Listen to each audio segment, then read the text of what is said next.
Every NFL season has a villain, a hero, and a headline, but it also has something far more interesting. A player who does everything right and still gets treated wrong. A player who dominates the league, influences every snap, terrifies offensive coordinators, breaks analytics models, and stacks up elite production year after year, yet somehow ends up ignored, overlooked, underappreciated, or flat out disrespected by the NFL world. This year, the spotlight loves names like Shedeur Sanders. I love charisma. I love the noise. Loves the viral moments, the swagger, the brand, the conversations. The media acts like he's already the face of football before he's even played a down in the league. But there's a player who's actually doing the things fans dream Shedeur might do one day. A player who's already become a nightmare for entire offenses. A player whose dominance is so consistent, so overwhelming, so undeniable, that it should be impossible not to talk about him. Yet the NFL keeps doing it, ignoring him, downplaying him, underrating him, finding reasons to push other names forward, finding excuses to minimize what he's doing on the field. This isn't a small oversight, it's a pattern. Today, we're pulling the curtain back on the truth. The NFL refuses to embrace that. This is the story of a superstar the league keeps disrespecting, and the real reasons why it keeps happening. The NFL is not just a sports league, it's an entertainment industry.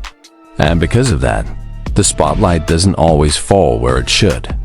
It falls where the narratives are the loudest, where the drama is the strongest, where the personality pops, where the storylines sell, and where the media can build a conversation big enough to trend. That's why certain players, often quarterbacks, flashy receivers, or young rising stars like Shedeur Sanders, get attention long before they've even earned it. The media loves potential. It loves characters. It loves viral clips. It loves faces that fit the marketing machine. But what it doesn't love: quiet excellence, consistency, non-stop dominance without theatrics. A superstar who doesn't play into the hype game. And this is where the disrespect problem begins. Because somewhere in the league, while the spotlight is chasing hype, one player is building a resume stronger than anyone wants to admit. A resume that should have him in every major NFL conversation. MVP talks, Defensive Player of the Year discussions, Best Player Alive debates. But he isn't in those conversations. He's an afterthought. A player whose name gets mentioned fifth, sixth, or not at all despite being better than almost everyone ahead of him. This kind of disrespect doesn't happen by accident. It happens because the league has a formula for who gets promoted. That formula includes market size.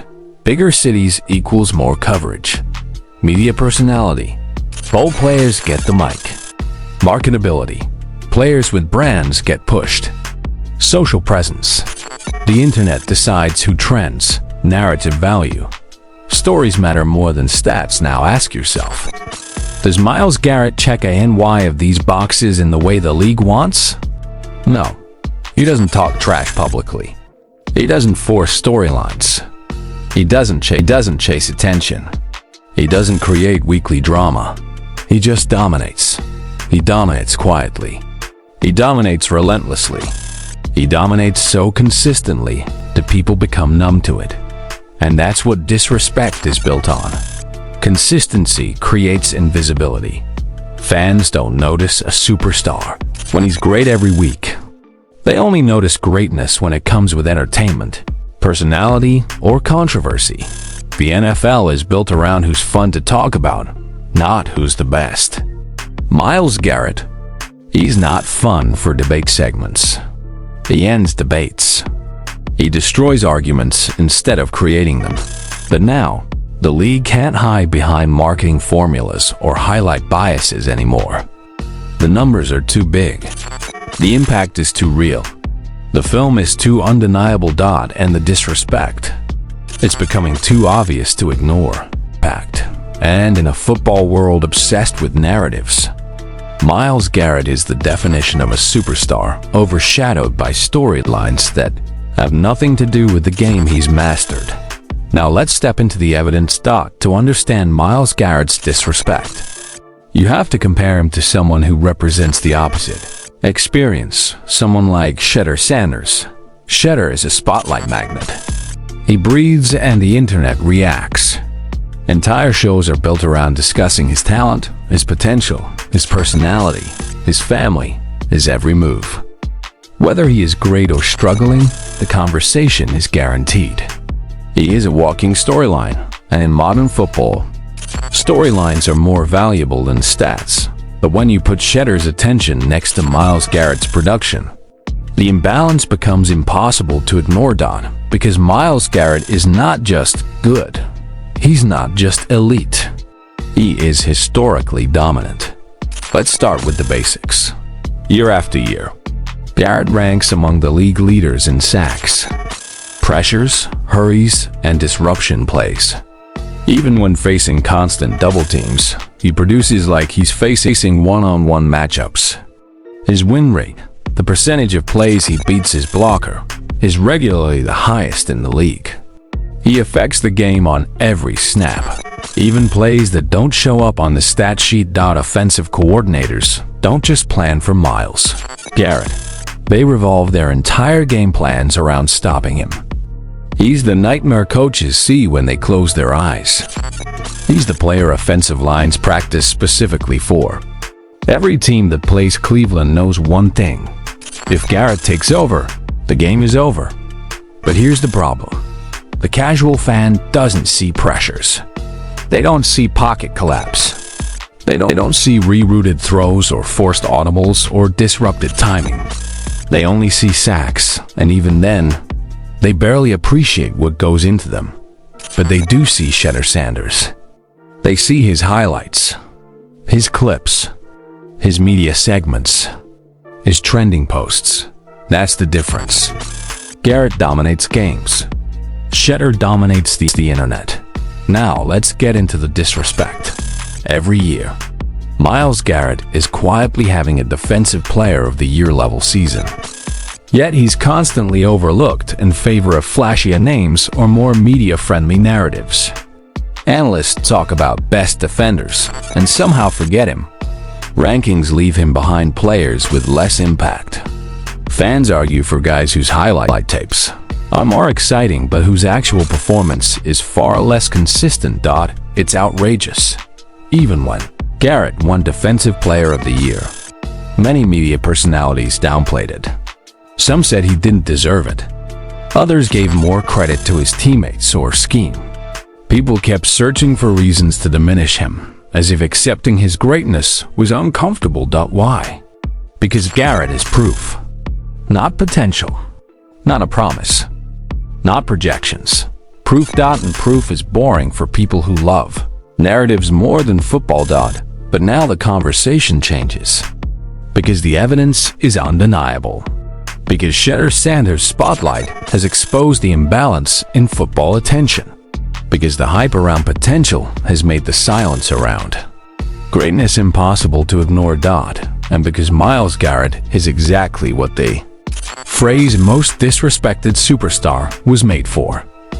Now that we've shown the imbalance, it's time to confront the truth behind it and why it ends today. By now, the pattern is clear. Myles Garrett isn't overlooked because he lacks talent. He's overlooked because his type of greatness doesn't fit into the entertainment-driven world football has become. But disrespect doesn't last forever. Eventually, enough fans wake up. Enough conversations shift. Enough breakdowns get posted. Enough film is shared. Enough impossible plays stack up until everyone begins to understand what they've been ignoring. This chapter is the moment where everything changes. The truth is, Myles Garrett is not just underrated. He's generational. He's what every team in the NFL spends a decade searching for. He's what every offensive line dreads. He's what every coach dreams they could draft and the only reason he isn't universally regarded as one of the best defenders of this generation is simple. His greatness has been so consistent that people got used to it. Fans mistake reliability for replaceability. They mistake dominance for routine. They mistake normality for average. Garrett has been too good for too long. And it tricked people into thinking that what he does is normal. It isn't. There's nothing normal about beating double teams like they're nothing, wrecking entire offensive schemes, forcing quarterbacks into mistakes they didn't plan for, shifting games without touching the ball, putting fear into elite linemen, carrying a defensive identity, producing greatness season after season. This is not normal consistency. This is legendary consistency. And now, in this era where hype drowns out substance, the truth becomes even more important. Potential is exciting. Flash is entertaining. But dominance is eternal. And Myles Garrett has dominated long enough. Today, the conversation starts shifting back to where it should have been all along. Today, the spotlight finally moves from trending names to deserving ones. Today, the silence around Garrett's name ends, because now the world knows.